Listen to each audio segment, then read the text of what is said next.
Estudo do livro Roteiro, livro de Emmanuel, psicografia de Chico Xavier. Lição 38, Missão do Espiritismo. Segundo o vernáculo, missão é um encargo, uma incumbência, um propósito. É uma função específica que se confere a alguém para fazer algo. É um compromisso, um dever, uma obrigação a executar. Assim sendo, para melhor delimitar o tema, perguntamos em reflexão: a que veio o Espiritismo? Qual seu propósito? O que ele pretende executar? Sendo eu espírita, tenho consciência da missão do Espiritismo? Pauto minhas ações e atividades neste norte? Compreendo a esfera de atuação do Espiritismo em minha vida e na vida de todos? As reflexões são oportunas, eis que, para quem não sabe onde ir, qualquer direção serve. Iniciemos a lição com Emmanuel. A missão do Espiritismo, tanto quanto o ministério do cristianismo, não será destruir as escolas de fé até agora existentes. Cristo acolheu a revelação de Moisés. A doutrina dos Espíritos apoia os princípios superiores de todos os sistemas religiosos. Jesus não critica nenhum dos profetas do Velho Testamento. O Consolador prometido não vem para censurar os pioneiros dessa ou daquela forma de crer em Deus. Muitas vezes, para delimitarmos algo, precisamos primeiramente perceber o que não é. Assim, neste trecho introdutório, temos as negativas de Emmanuel que nos conduzem a perceber equívocos frequentes que precisam ser corrigidos dentro do movimento espírita. Vejamos. Emmanuel diz: o Espiritismo não veio destruir escolas de fé já existentes. São muitas as religiões, são muitos os caminhos que o homem encontrou em sua busca por Deus, seu Criador. E o Espiritismo a todos estes caminhos respeita, reconhecendo-os como legítimos. Isso não significa que concorde com todos, apenas que reconhece que a religião decorre do homem e não de Deus. A religião é movimento do homem em direção a Deus e por isso repleta de imperfeição. Não obstante seus desalinhos, é legítima toda a busca pela verdade e pela vida. Emmanuel diz também que Jesus não critica nenhum dos profetas do Velho Testamento. Apoia princípios superiores. Ele poderia criticar, mas o seu reino é de construção e não de destruição.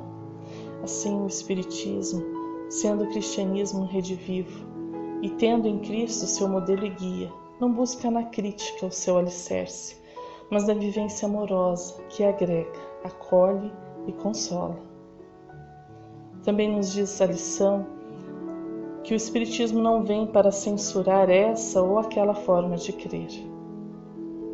Reconhecendo a reencarnação como um dos seus alicerces, um de seus princípios básicos, a doutrina espírita compreende que estamos em caminho evolutivo. Assim, a censura deste ou daquele ponto de vista é sempre um elemento desagregador e contrário aos princípios desta doutrina. Eis que, como diz Emmanuel, a doutrina dos Espíritos apoia os princípios superiores de todos os sistemas religiosos. Este pensamento de Emmanuel está alicerçado também na codificação. A missão do Espiritismo é extinguir todos os ódios de homem a homem, de nação a nação. É a aurora da fraternidade universal que se levanta. Revista Espírita de 1861, Eduardo Pereira. Tão oportuno repensar o Espiritismo nesses termos da codificação e que Emmanuel corrobora em sua obra. Devemos extinguir ódios e não acendê-los. Eis nossa missão enquanto espíritas. Sigamos em frente.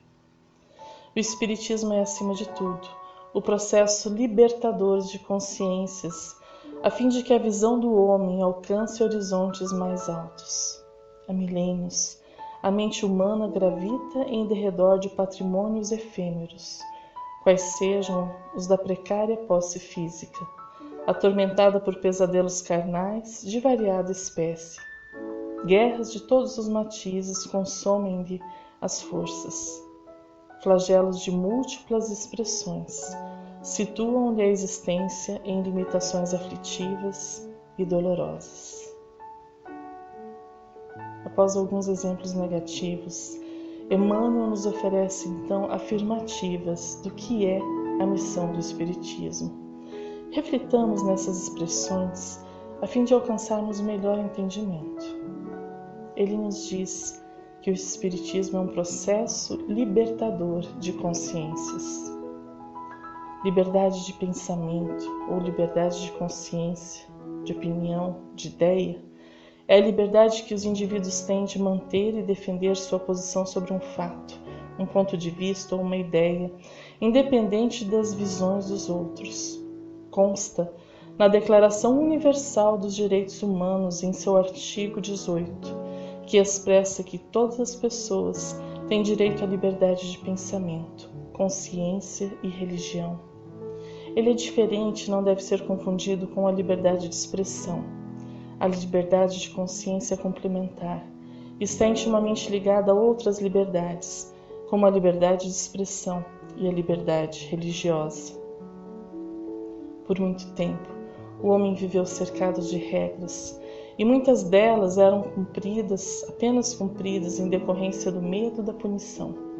O que se quer hoje é que o homem se liberte do medo e que esta liberdade lhe permita pensar, ter a sua opinião, ainda que contrária a muitos. Vejamos, porém, que esta liberdade que Emmanuel nos traz tem um objetivo, a fim de que a visão do homem alcance horizontes mais altos. Muitas vezes, a liberdade de pensar, de expressar sua opinião, de defender uma ideia, é apenas um velho hábito reiterado de agredir, criticar, falar sem nenhum cuidado com o sentimento alheio. Por isso, Emmanuel condiciona a liberdade a um fim: alcançar horizontes mais altos. A visão estreita, pequena, limitada, tem dado ensejo a guerras, disputas, dores. Mas a liberdade que almeja o crescimento de si mesmo e dos outros, ela agrega, aperfeiçoa, eis que é alicerçada no desejo mais profundo que existe em nós, qual seja o de sermos homens de bem. Emmanuel nos lembra que há milênios gravitamos em torno das questões materiais do mundo, e todas elas têm caráter efêmero, passageiro, temporário. Nossas dores ecoam em nossas vidas, e ainda que não as tenhamos em nossa lembrança como encarnados, é certo que elas ressurgem em formas diversas, como o preconceito, a inveja, a maledicência. E as mais variadas guerras que o homem tem sido capaz de promover ao longo do tempo, escondendo-se de si mesmo ao reproduzir no mundo o que sente dentro de si. Caminhemos um pouco mais com Emmanuel nesta valorosa lição. Com a morte do corpo, não atinge a liberação. Além do túmulo, prossegue atentas imagens que a ilusão lhe armou no caminho, escravizada a interesses inconfessáveis. Em plena vida livre, guarda, ordinariamente, a posição da criatura que venda os olhos e marcha, impermeável e cega, sob as pesadas cargas a lhe dobrarem os ombros. A obstinação em disputar satisfações egoísticas entre os companheiros da carne constitui-lhe deplorável inibição, e os preconceitos ruinosos, os terríveis enganos do sentimento, os pontos de vistas pessoais, as opiniões preconcebidas, as paixões desvairadas, os laços enfermiços, as concepções cristalizadas, os propósitos menos dignos, a imaginação intoxicada e os hábitos perniciosos representam fardos enormes que constrangem a alma ao passo vacilante, de atenção voltada para as experiências inferiores. A cegueira que temos durante a vida prossegue conosco após a morte. A liberdade é conquista do espírito, e não obstante o cerceamento promovido pela matéria enquanto encarnados, ela não modifica quem somos em essência. A vida material é sempre escola preciosa, porém, nem sempre aproveitamos a contento. Assim é que depois de desencarnados, vamos aos poucos compreendendo que caminhávamos em ilusão, escravos como outrora, não de homens, mas de ideias e interesses. Recordemos Aristóteles, que nos dizia: o homem livre é senhor de sua vontade e somente escravo de sua própria consciência. Eugênio Sue, em texto da Revista Espírita, compara a vida com um romance. A vida do espírito encarnado é como um romance, ou antes, como uma peça de teatro, da qual cada dia se percorre uma folha contendo uma cena. O autor é o homem, os personagens são as paixões, os vícios, as virtudes, a matéria e a inteligência, disputando a posse do herói, que é o espírito. O público é o mundo em geral durante a encarnação e os espíritos na erraticidade. E o censor que examina a peça para julgá-la em última instância e proferir uma censura ou um louvor ao autor é Deus. Fazei de modo que sejais aplaudido o maior número de vezes possível, que só raramente cheguem aos vossos ouvidos o barulho desagradável dos assovios. Que o enredo seja sempre simples, e não busqueis interesses senão nas situações naturais, que possam servir para fazer triunfar a virtude, desenvolver a inteligência e moralizar o público. Durante a execução da peça, a intriga posta em movimento pela inveja pode tentar criticar as melhores passagens e só incensar as que são medíocres ou más. Fechai os ouvidos a essas adulações e lembrai-vos que a posteridade vos apreciará no vosso justo valor. Deixareis um nome obscuro ou ilustre, manchado de vergonha ou coberto de glória segundo o mundo. Mas quando a peça estiver terminada e a cortina caída sobre a última cena vos puser em presença do Regente Universal, do diretor infinitamente poderoso do teatro onde se passa a comédia humana, não haverá nem aduladores, nem cortesãos, nem invejosos, nem ciumentos. Estareis sós com o Juiz Supremo, imparcial, equitativo e justo. Que a vossa obra seja séria e moralizadora, porque é a única que tem um peso na balança do Todo-Poderoso. É preciso que cada um dê à sociedade pelo menos o que dela recebe. Aquele que, tendo recebido a assistência corporal e espiritual que lhe permite viver, se vai sem ao menos restituir o que gastou, é um ladrão, porque malbaratou uma parte do capital inteligente e nada produziu. Nem todo mundo pode ser homem de gênio, mas todos podem e devem ser honestos, bons cidadãos, e devolver à sociedade aquilo que a sociedade lhes emprestou. Para que o mundo esteja em progresso, é preciso que cada um deixe uma lembrança útil de sua personalidade, uma cena a mais, nesse número infinito de cenas úteis que os membros da humanidade deixaram, desde quando a vossa terra serve de lugar de habitação aos espíritos. Fazei, pois, que leiam com interesse cada página do vosso romance e que não o percorram apenas com o olhar para fechá-lo com tédio, antes de ter lido pela metade. Texto da Revista Espírita de 1867. Retornando ao trecho do livro Roteiro, observemos as palavras de Emmanuel, que merecem nossa atenta leitura, eis que são um verdadeiro glossário de nossas atuações desastrosas no grande palco da vida. Ele nos fala em obstinação em disputar satisfações egoísticas. Eis a teimosia desmedida, desrespeito ao livre pensar e viver do outro, e não para promover o bem, mas apenas para dizer que está certo, movido por mero egoísmo, em sua forma tão conhecida, a vaidade. Fala-nos Emmanuel também dos preconceitos ruinosos, enganos do sentimento. O preconceito é a negação da liberdade do outro em ser diferente, em agir de forma distinta que eu considero como correta. Preconceito é sempre filho da ignorância. A lição também nos fala dos pontos de vista pessoais. Quando vivo com liberdade de pensamento, permito ao outro ter um ponto de vista distinto do meu, sem que isto me ofenda. O grande aprendizado é tentar aprender com a perspectiva do outro sobre aquele determinado assunto, sem julgamento, apenas com sincero interesse de conhecer. Opiniões pré-concebidas. Raramente perguntamos o que o outro sente ou pensa. É comum termos nossas opiniões pré-concebidas, julgando até mesmo sentimentos que desconhecemos. Será mera opinião e muitas vezes equivocada. Queremos a verdade? Ela só se manifesta em um ambiente amoroso, de confiança e respeito. Paixões desvairadas. Usam-se diversos adjetivos para o termo paixões, como desenfreadas ou desgovernadas.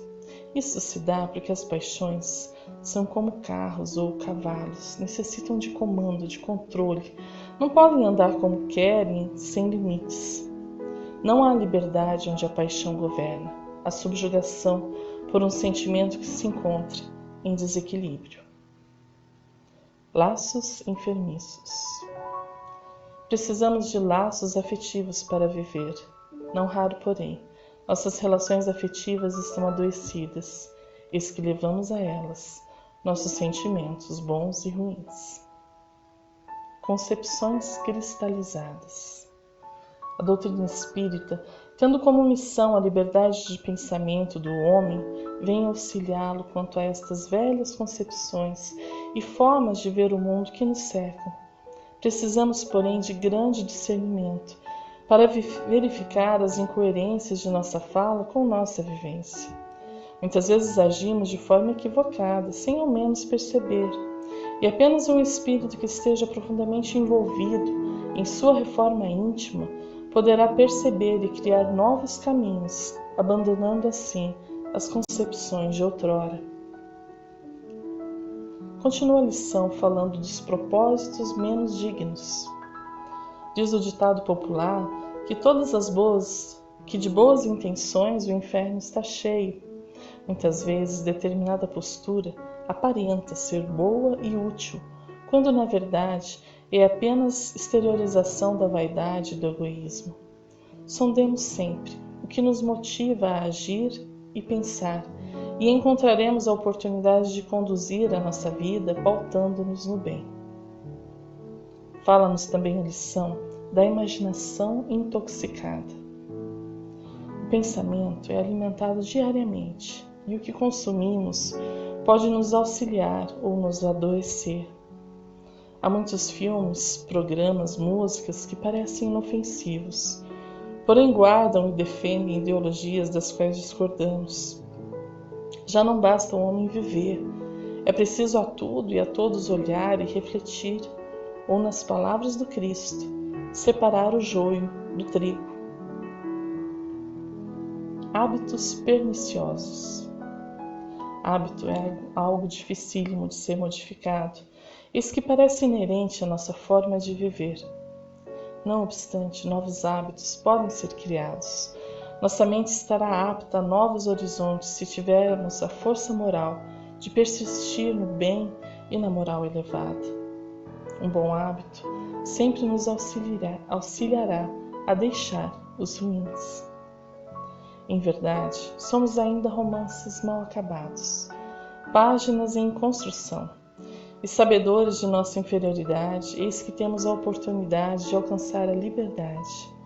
Eis a terceira revelação a nos reerguer, conclamando-nos a novas histórias, a novos horizontes. Sigamos em frente.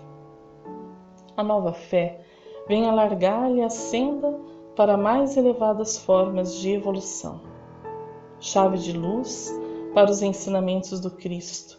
Explica o Evangelho não como um tratado de regras disciplinares nascidas do capricho humano, mas como a salvadora mensagem de fraternidade e alegria, comunhão e entendimento, abrangendo as leis mais simples da vida. Aprendemos com o Espiritismo que há uma profunda alegria e bem-estar em fazer o bem. A própria ciência já mostra estudos de maior qualidade de vida para aqueles que realizam trabalhos voluntários, que têm na prece um motivo para as suas dores e na religião o alicerce de suas vidas. Assim, não temos mais a obrigação de ser bons, mas temos a opção e escolhemos servir, alegrando-nos pela participação na construção de um mundo melhor. Com a doutrina espírita no comando da fé, sabemos todos que a lei do progresso confere a cada espírito a possibilidade de adquirir o bem que lhe falta, a fim de que a justiça estabeleça o merecimento de cada um na pauta das próprias obras. Conjuguemos assim conselho e ação, palavra e conduta, na mesma onda de serviço renovador, compreendendo, por fim, que o bem que nos falta nem sempre é o bem que ainda não desfrutamos, mas sim o bem dos outros que, em nosso próprio benefício, nos cabe fazer. Trecho do livro de Justiça Divina, Palavras de Emmanuel. Caminhemos mais um pouco com a lição do livro Roteiro. Aparece-nos então Jesus em maior extensão de sua glória, não mais como um varão de angústia, insinuando a necessidade de amarguras e lágrimas, e sim na altura do herói da bondade e do amor, educando para a felicidade integral entre o serviço e a compreensão, entre a boa vontade e o júbilo de viver. Nesse aspecto, vemo-lo como o maior padrão de solidariedade e gentileza, apagando-se na manjedoura, irmanando-se com todos na praça pública e amparando os malfeitores na cruz à extrema hora, de passagem para a divina ressurreição.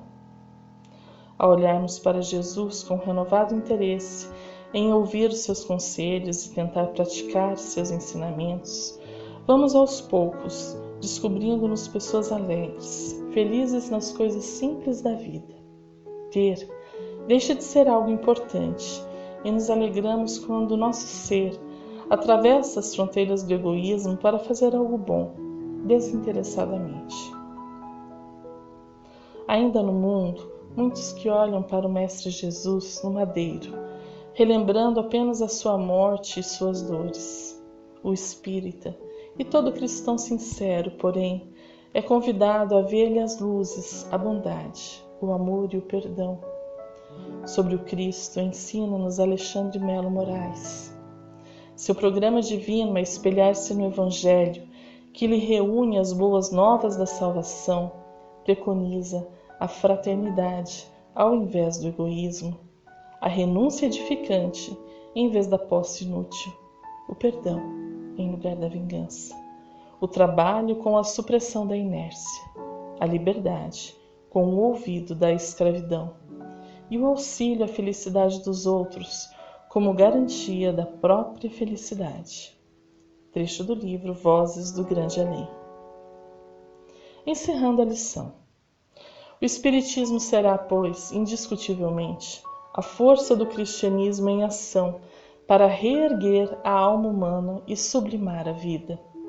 O espaço infinito, pátria universal das constelações e dos mundos, é sem dúvida o clima natural de nossas almas. Entretanto, não podemos esquecer que somos filhos, devedores, operários ou companheiros da terra, cujo aperfeiçoamento constitui o nosso trabalho mais imediato e mais digno. Esqueçamos por agora o paraíso distante para ajudar na construção do nosso próprio céu.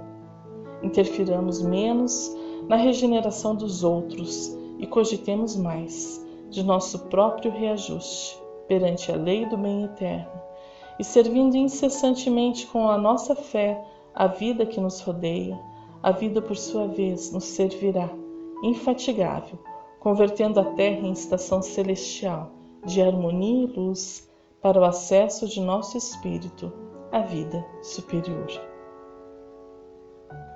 O Espiritismo vem reerguer a alma humana. Outrora, andávamos em luta constante nas diversas vidas passadas, enquanto humanidade galgávamos de guerra em guerra, de dor em dor. São chegados os tempos de cura, de regeneração, de perdão e fraternidade. Saibamos buscar em nós as melhorias que queremos no mundo. Para cada crítica que quisermos lançar, busquemos no silêncio da prece o entendimento para seguir em frente. Despertemos para o nosso mundo íntimo, com profundo respeito pelo outro e pela sua trajetória evolutiva. Jesus nos aguarda. O Espiritismo tem em seus ensinamentos o reavivamento da fé que transcende a matéria. Relembremos-nos que o reino celestial reside em nós e que a reforma íntima é o único caminho para o conhecermos em plenitude. Um fraterno abraço e até o próximo estudo. Fiquemos todos na paz de Jesus.